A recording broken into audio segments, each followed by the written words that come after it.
ষষ্ঠ শ্রেণীর সুপ্রিয় শিক্ষার্থী বন্ধুরা, আশা করছি আল্লাহর রহমতে ভালো আছো। আলহামদুলিল্লাহ, হ্যাঁ আমিও ভালো আছি। তো মেয়েরা, তোমরা যারা জুম ক্লাসে অংশগ্রহণ করেছো, তোমরা অবশ্যই জানো যে গত ক্লাসে আমরা আমাদের অর্ধবার্ষিক সিলেবাসের অন্তর্ভুক্ত দুটি ভাব সম্প্রসারণ পড়েছিলাম। আজকে আমরা পরবর্তী ভাব সম্প্রসারণ দুটি পড়ব এবং এই দুটি ভাব সম্প্রসারণ পড়লে আমাদের অর্ধবার্ষিকের জন্য বা অর্ধবার্ষিকের অন্তর্ভুক্ত যে ভাব সম্প্রসারণ রয়েছে তা শেষ হবে।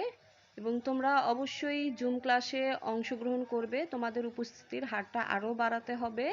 কারণ হচ্ছে ষষ্ঠ শ্রেণীতে 100 জনের বেশি শিক্ষার্থী রয়েছে, কিন্তু উপস্থিতির হার খুবই কম দেখা যাচ্ছে। তো তোমাদের উপস্থিতির হারটা বাড়াতে হবে। আচ্ছা মেয়েরা, চলো আমরা তাহলে পড়া শুরু করি। আমি আশা করছি অবশ্যই তোমরা তোমাদের পাঠ্য বই নিয়ে বসে আছো। তোমরা দেখতে পাচ্ছ আমাদের বাংলা দ্বিতীয় পত্রের বইটি হচ্ছে বাংলা ব্যাকরণ ও নির্মিতি। আমি নাসরিন আক্তার, সহকারী শিক্ষক Bangla, engineering university girls school and college কর্তৃক আয়োজিত সোমবার বেলা 11টার জুম ক্লাসে ষষ্ঠ শ্রেণীর মেয়েদের জানাই স্বাগতম। আমার আজকের পাঠ শ্রেণী ষষ্ঠ, বিষয় বাংলা দ্বিতীয় পত্র, নির্মিতি অংশ, পাঠ শিরোনাম ভাব সম্প্রসারণ পর্ব 2। তো মেয়েরা, আমি আগেই বলেছি যে আমরা গত ক্লাসেও দুটি ভাব সম্প্রসারণ পড়েছি, সেটি ছিল আমাদের পর্ব 1। আজকে পরবর্তী দুটি ভাব সম্প্রসারণ পড়ব, সেজন্য আজকের ক্লাসটা হচ্ছে আমাদের ভাব সম্প্রসারণ পর্ব 2। এবং এই ভাব সম্প্রসারণ দুটি পড়লেই আমাদের অর্ধবার্ষিক সিলেবাসের অন্তর্ভুক্ত যে ভাব সম্প্রসারণ রয়েছে তা শেষ হবে। হ্যাঁ মেয়েরা, তোমরা অনেকেই গত ক্লাসে যে দুটি ভাব সম্প্রসারণ দেওয়া হয়েছিল তা শিখেছো, সেই জন্য অসংখ্য ধন্যবাদ।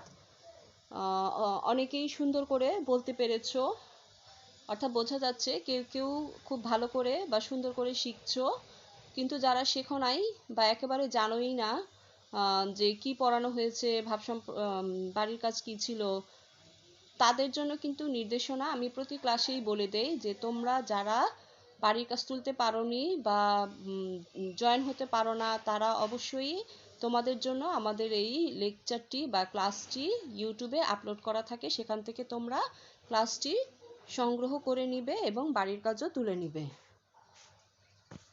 তো শিখন ফল, এই পাঠ শেষে শিক্ষার্থীরা যা জানতে পারবে: ভাব সম্প্রসারণ সম্পর্কে ধারণা লাভ করবে, ভাব সম্প্রসারণের প্রয়োজনীয়তা জানতে পারবে, ভাব সম্প্রসারণের নিয়ম জানতে পারবে, ভাব সম্প্রসারণে আগ্রহী ও সচেতন হবে।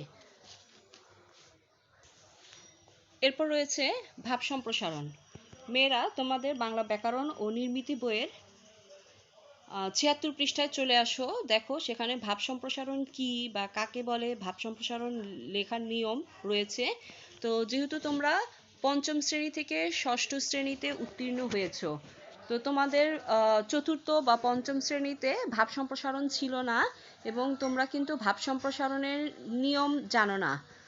এই অংশটি তোমাদের একেবারেই নতুন। তো তোমাদের এই অংশটি কিভাবে পড়তে হবে বা লিখতে হবে সেটি জানানোর জন্য, বোঝার জন্যই কিন্তু আমার আজকের এই আলোচনা। যে একটু তোমরা প্রথমে জেনে নাও যে ভাব সম্প্রসারণ কাকে বলে, লেখার নিয়ম কি, প্রয়োজনীয়তা কি রয়েছে। এগুলো তোমাদের শিখতে হবে তা নয়, অর্থাৎ তোমাদের জানতে হবে যে আসলে নিয়মটা কি, যে কিভাবে আমরা ভাব সম্প্রসারণটা লিখব।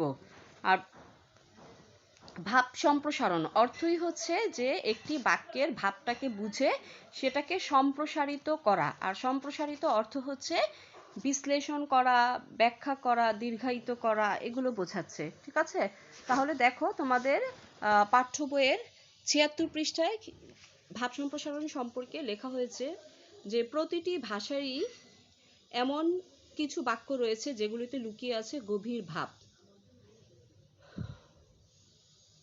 অর্থাৎ ভাষার যে বাক্যগুলো রয়েছে সেগুলোর মধ্যে একটি ভাব লুকিয়ে থাকে। কবি সাহিত্যিক মনীষীদের রচনা কিংবা হাজার বছর ধরে প্রচলিত প্রবাদ প্রবচনে নিহিত থাকে জীবন সত্য। অর্থাৎ কবি সাহিত্যিক বা মনীষীরা যে সাহিত্য রচনা করে থাকেন অথবা প্রবাদ প্রবচন লিখেছেন, তাদের সেই লেখার মধ্যে জীবনের কথাই লেখা থাকে। এই ধরনের গভীর ভাব বিশ্লেষণ করে তা সহজভাবে বুঝিয়ে দেওয়াকে বলে ভাব সম্প্রসারণ। অর্থাৎ মেয়েরা, তোমরা জানতে পেরেছো যে ভাব সম্প্রসারণ কি বা কাকে বলে। এখানে আমরা জানতে পারলাম। কারণ যে কবি সাহিত্যিক বা মনীষীরা যা লিখে থাকেন সেগুলোর মধ্যে ভাব লুকিয়ে থাকে, আর এই ভাবটাকে ব্যাখ্যা বিশ্লেষণ করে সহজভাবে বুঝিয়ে দেওয়াকেই বলে ভাব সম্প্রসারণ। ভাব সম্প্রসারণে যুক্তি, দৃষ্টান্ত ও প্রাসঙ্গিক উদ্ধৃতি দিয়ে মূল ভাব পরিষ্কারভাবে উপস্থাপন করতে হয়। অর্থাৎ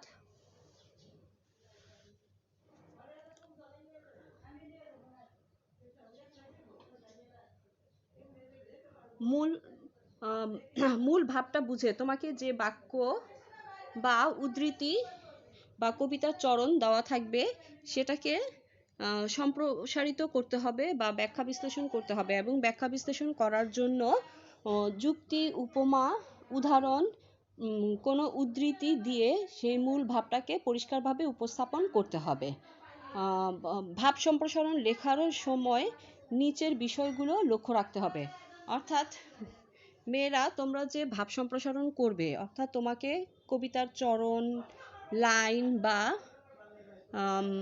বাক্য দেওয়া থাকবে, সেটাকে ভাব সম্প্রসারণ করতে হবে। তো সেইটা করার জন্য তোমাদেরকে কিছু নিয়ম জানতে হবে এবং নিচের বিষয়গুলোর প্রতি লক্ষ্য রাখতে হবে। তো দেখো, তোমাদের পাঠ্য বইয়ে এই বিষয়গুলো উল্লেখ করা আছে। এক হচ্ছে উদ্ধৃত অংশটি মনোযোগ দিয়ে বারবার পড়ে এবং এর মূল ভাব উদ্ধার করতে হবে। অর্থাৎ যেই অংশটি দেওয়া থাকবে সেটাকে তোমাকে মন দিয়ে বারবার পড়তে হবে এবং মূল ভাব বুঝতে হবে। অর্থাৎ যেমন ধরো 1 নং ভাব সম্প্রসারণ তোমাদের রয়েছে চরিত্র মানব জীবনের অমূল্য সম্পদ। তো এই বাক্যটিকে তোমাকে একটু মন দিয়ে পড়তে হবে এবং এর মূল ভাবটা কি সেটাকে বোঝার চেষ্টা করতে হবে। লেখার উদ্ধৃত অংশটির মধ্যে এমন কিছু শব্দ থাকে যার অর্থ বুঝতে পারলে মূল ভাবটাও তোমাদের জন্য বোঝা সহজ হয়ে যাবে। তাই প্রতিটি শব্দের অর্থ খুঁজে বের করতে হবে। অর্থাৎ যদি তোমরা বাক্যের মধ্যে যে শব্দগুলো থাকবে সেই অর্থগুলো যদি বুঝতে পারো, তাহলে তোমাদের জন্য মূল ভাবটা লেখা বা বিশ্লেষণ করা সহজ হবে। 2 হচ্ছে মূল ভাব সহজ ও সরল ভাষায় বর্ণনা করতে হবে। মূল ভাব সহজ ও সরল ভাষায় বর্ণনা করতে হবে। অর্থাৎ কঠিন বাক্য বা শব্দ ব্যবহার না করে যতটা পারো সহজ সরল ভাষায় ব্যাখ্যা বিশ্লেষণ করতে হবে।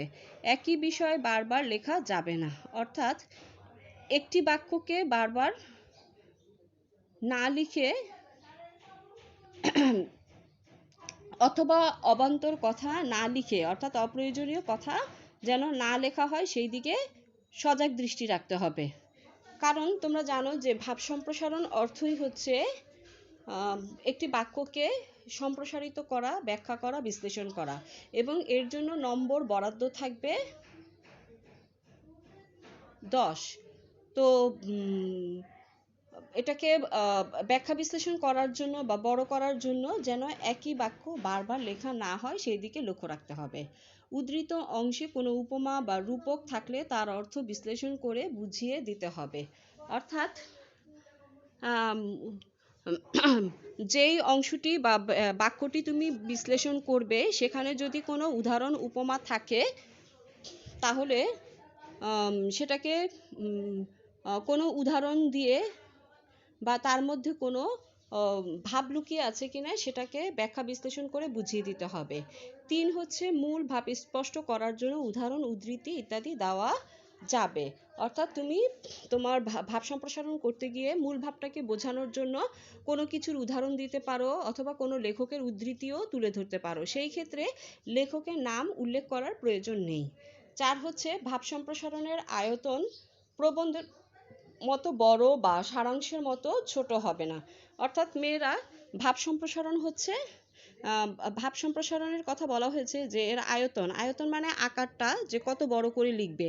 তো প্রবন্ধের কথা বলেছে যে প্রবন্ধের মতো বড় করা যাবে না, অর্থাৎ প্রবন্ধ বলতে এখানে রচনা যে আমরা পড়ি সেই রচনার কথা বলা হয়েছে, যে রচনার মতো অত বড় করে লেখা যাবে না, আবার সারাংশের মতো করে ছোটও করা যাবে না। অর্থাৎ সারাংশ তোমরা এখনো পড়োনি, কিন্তু যখন পড়বে তখন বুঝতে পারবে যে সারাংশ হচ্ছে 3 থেকে 4টি বা 5টি বাক্যের মধ্যে উত্তর লেখা শেষ করতে হয়। তো অত ছোট করেও লেখা যাবে না, তো এই আকারের দিকেও তোমাদের লক্ষ্য রাখতে হবে। তা আশা করছি তোমরা ভাব সম্প্রসারণ কি বা কাকে বলে সেটা বুঝতে পেরেছো এবং ভাব সম্প্রসারণ লেখার নিয়মটিও জানতে পেরেছো। এরপর রয়েছে ভাব সম্প্রসারণের প্রয়োজনীয়তা। তো দেখো মেয়েরা, এখানে ভাব সম্প্রসারণের প্রয়োজনীয়তাও দেওয়া রয়েছে। হ্যাঁ, ভাব সম্প্রসারণ, মেয়েরা তোমরা একটু লক্ষ্য করো, এখানে দেখো যে ভাব সম্প্রসারণের প্রয়োজনীয়তা উল্লেখ করা হয়েছে। এক হচ্ছে যে কোনো সংক্ষিপ্ত বা যুক্তিপূর্ণ বক্তব্যকে ব্যাখ্যা বিশ্লেষণ করার দক্ষতা অর্জিত হয়। অর্থাৎ মেয়েরা একটি সংক্ষিপ্ত বাক্য ব্যাখ্যা বিশ্লেষণ করে সেটাকে দীর্ঘায়িত করে লেখার দক্ষতা অর্জন করতে পারে। এরপর রয়েছে 2, কঠিন বিষয়কে সহজভাবে উপস্থাপন করা হয়। অর্থাৎ 2 নংয়ে রয়েছে যে তোমাকে একটি বাক্যকে ব্যাখ্যা বিশ্লেষণ করতে হবে। তো এটি একটি কঠিন বিষয়, তো সেটাকে যতটা পারো সহজ সরল ভাষা উপস্থাপন করতে হবে। 3 হচ্ছে সংক্ষিপ্ত বিষয় থেকে নানা গুরুত্বপূর্ণ তথ্য পাওয়া যায়। তো এখানে দেখো 3 নম্বর হচ্ছে সংক্ষিপ্ত বিষয় থেকে, অর্থাৎ ছোট্ট একটা বিষয়কে তোমাকে ব্যাখ্যা বিশ্লেষণ করে তার ভিতরে কি রয়েছে, যে তথ্য রয়েছে সেটা বের করতে হবে। 4 হচ্ছে কোনো বিশেষ বক্তব্য থেকে সিদ্ধান্ত নেওয়ার কৌশল রপ্ত করা যায়। অর্থাৎ ভাব সম্প্রসারণ 3টি প্যারায় লিখতে হবে এবং শেষের অংশটিকে সিদ্ধান্ত বলা হয়। তো যে ব্যাখ্যা বিশ্লেষণ করে শিক্ষার্থীরা একটা সিদ্ধান্তে পৌঁছাতে পারে সেটি এখানে বলা হয়েছে।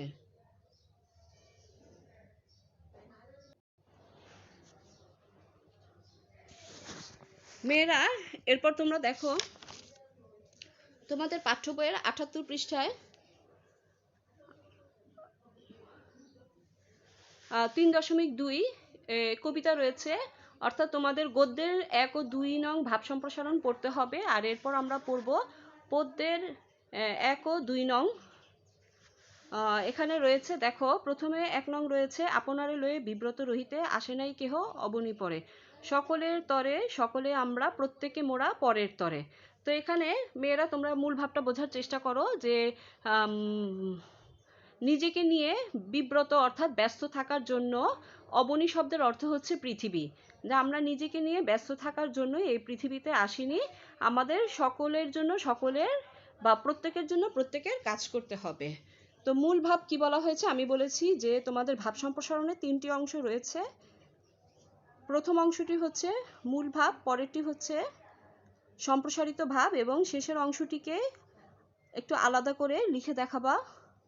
তো প্রথম অংশটি হচ্ছে মানুষ সামাজিক জীব, সমাজে পরস্পরের সহযোগিতার মাধ্যমে তাকে বেঁচে থাকতে হয়। অর্থাৎ আমরা জানি যে মানুষ মাত্রই সামাজিক জীব এবং আমাদেরকে সমাজে বেঁচে থাকতে হলে একে অন্যের সহযোগিতার প্রয়োজন হয়। অর্থাৎ মেয়েরা তোমরা ধরো যে তোমাদের যে কোনো কাজের জন্যই, যেমন তুমি যদি খাবার খেতে চাও সেই ক্ষেত্রে তোমার মায়ের উপর নির্ভরশীল হতে হবে, অথবা ধরো তুমি লেখাপড়া শিখবে সেই জন্য তোমাকে শিক্ষকের উপর নির্ভরশীল হতে হয়। আবার কাপড় তৈরি করবে, কাপড় তৈরি করার জন্য আমাদেরকে দর্জির উপর নির্ভরশীল হতে হয়।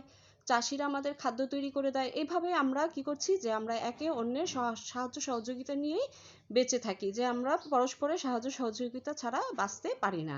তো সমাজ বিচ্ছিন্ন, পরের অংশটুকু দেখো, যেটাকে বলা হবে সম্প্রসারিত ভাব, সেটি হচ্ছে সমাজ বিচ্ছিন্ন মানুষের জীবন হচ্ছে অর্থহীন। অর্থাৎ সমাজ থেকে যে বিচ্ছিন্নভাবে জীবনযাপন করে তার জীবন হয়ে যাবে অর্থহীন, কারণ সমাজে প্রতিটি মানুষ একে অন্যের উপর নির্ভরশীল। যে ব্যক্তি কেবল নিজের কথা ভাবে, সমাজের কথা ভাবে না, সে স্বার্থপর ও আত্মকেন্দ্রিক। মেয়েরা এখানে দেখো তোমরা, এখানে বলা হয়েছে যে যেহেতু সমাজে প্রত্যেকটি মানুষ আমরা একে অন্যের উপর নির্ভরশীল, সেই জন্য বলা হয়েছে যে ব্যক্তি কেবল নিজের কথা ভাবে, সমাজের কথা ভাবে না, সে হচ্ছে স্বার্থপর এবং আত্মকেন্দ্রিক। তো সমাজ বিচ্ছিন্ন মানুষ কখনোই সুখী হয় না। যারা নিজের কথা না ভেবে সমাজের মঙ্গল ও কল্যাণের জন্য নিজেদের জীবনকে বিলিয়ে দেয়, তারাই প্রকৃত মানুষ।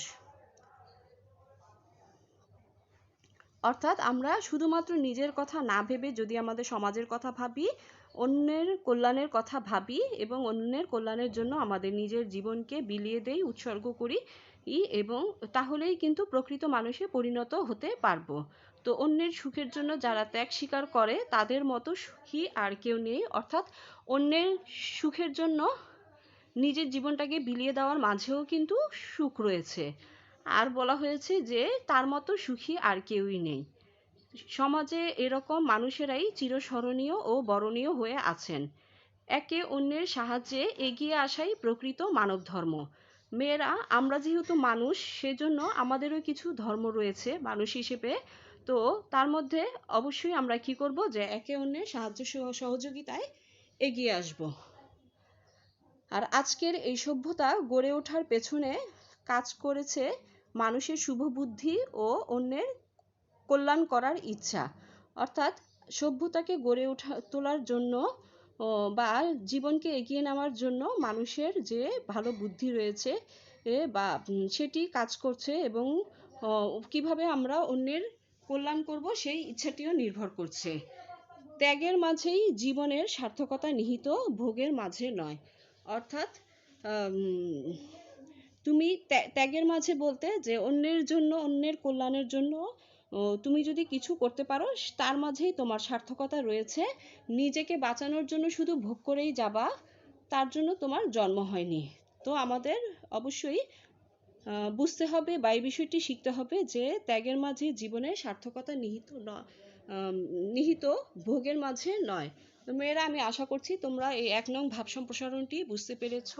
তো এরপর চলো আমরা 2 নং ভাব সম্প্রসারণটি পড়ি। দেখো, তোমাদের পাঠ্য বইয়ের 79 পৃষ্ঠায় 2 নং ভাব সম্প্রসারণ রয়েছে। এটি হচ্ছে স্বদেশের উপকারে নাই যার মন, কে বলে মানুষ তারে পশু সেই জন। অর্থাৎ স্বদেশ বলতে নিজের মাতৃভূমিকে বোঝানো হয়েছে, যে মাতৃভূমির উপকারে যার মন নেই, অর্থাৎ যে ব্যক্তি নিজের দেশের উপকার করতে পারে না, সে কখনোই মানুষ হতে পারে না। অর্থাৎ উপকার করা মানে যে দেশের প্রতি ভালোবাসা থাকতে হবে, দেশকে ভালোবাসতে হবে, কখনোই দেশের অমঙ্গল চিন্তা মাথায় আনা যাবে না, এটাই বোঝানো হয়েছে। আর যে ব্যক্তি এই কাজ করতে পারবে না, তাকে সে মানুষ নয়, সে পশুর সমান হয়ে যাবে। তো এই হচ্ছে আমাদের ভাব সম্প্রসারণটির মূল ভাব। তো এরপর দেখো, আমরা আমাদের পাঠ্য বইয়ে দেখি যে মূল ভাব কি লিখেছে। আমি আবার বলছি যে প্রথম অংশটির নাম দিব আমরা মূল ভাব। এখানে রয়েছে, নিজের দেশকে ভালোবাসার মতো মহান আর কিছু নেই, দেশ মানুষকে আশ্রয় দেয়, অন্ন দেয়, স্বাধীনতা দেয়। তাহলে দেখো যে প্রথমে আমাদের কাজ হচ্ছে কি, মানুষ হিসেবে আমাদের দেশকে ভালোবাসা। আর এর চাইতে মহান কিছু হতে পারে না।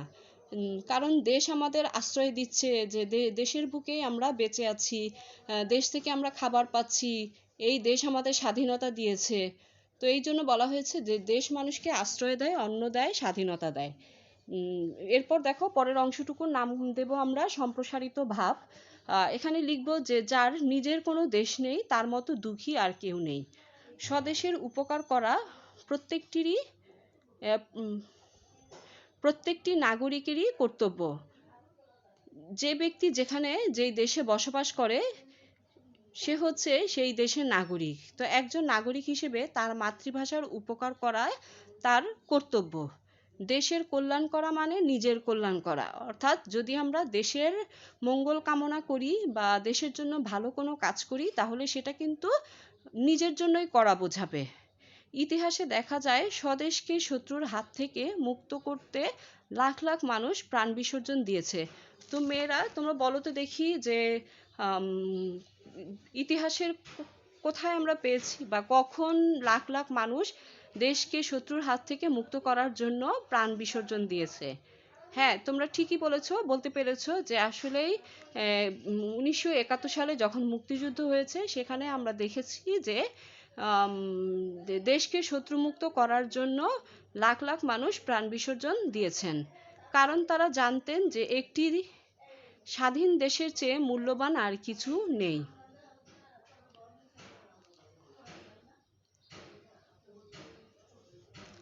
যে মেয়েরা স্বাধীনতা মানেই সবার কাছে প্রিয় একটি শব্দ। তো দেশ স্বাধীন হবে, এর চেয়ে খুশির বা মূল্যবান আর কিছুই হতে পারে না। সেই জন্যই বলা হচ্ছে যে একটি স্বাধীন দেশের চেয়ে মূল্যবান আর কিছু নেই। অন্যদিকে যারা দেশকে কিছু দিতে চায় না বা পারে না, তারা মানুষ হিসেবে ব্যর্থ।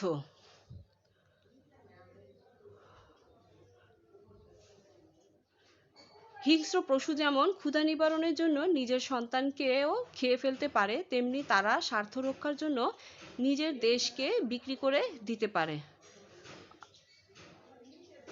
হ্যাঁ মেয়েরা দেখো, এখানে কি বলা হয়েছে যে হিংস্র প্রাণী কি করে, যখন তার খুব ক্ষুধা লাগে তখন কিন্তু সে তার শত্রু সন্তানকেও খেয়ে ফেলে।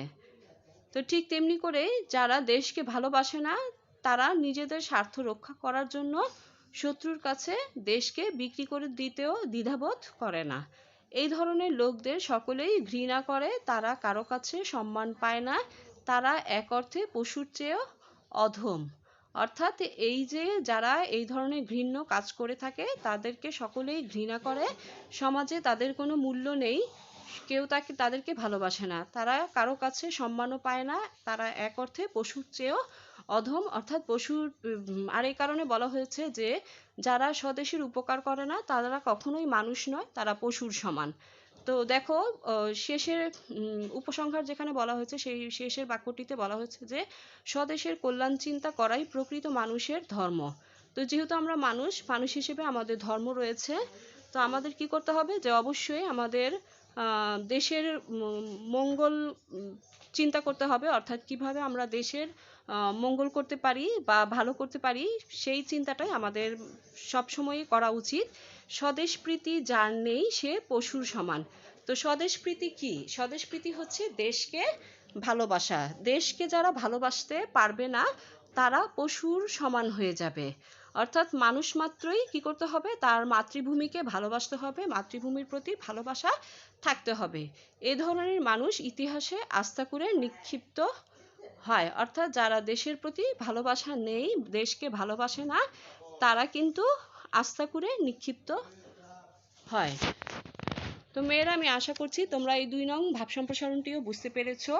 তো তোমাদের জন্য এই 1 ও 2 নং অর্থাৎ পদ্যের বলবো আমি, বা কবিতার 1 ও 2 নং ভাব সম্প্রসারণ দুটি আজকে পড়ানো হলো। আশা করছি তোমরা বুঝতে পেরেছো, তোমরা পাঠ্য বইয়ের সহায়তায় সুন্দর করে ভাব সম্প্রসারণ দুটি শিখে ফেলবে।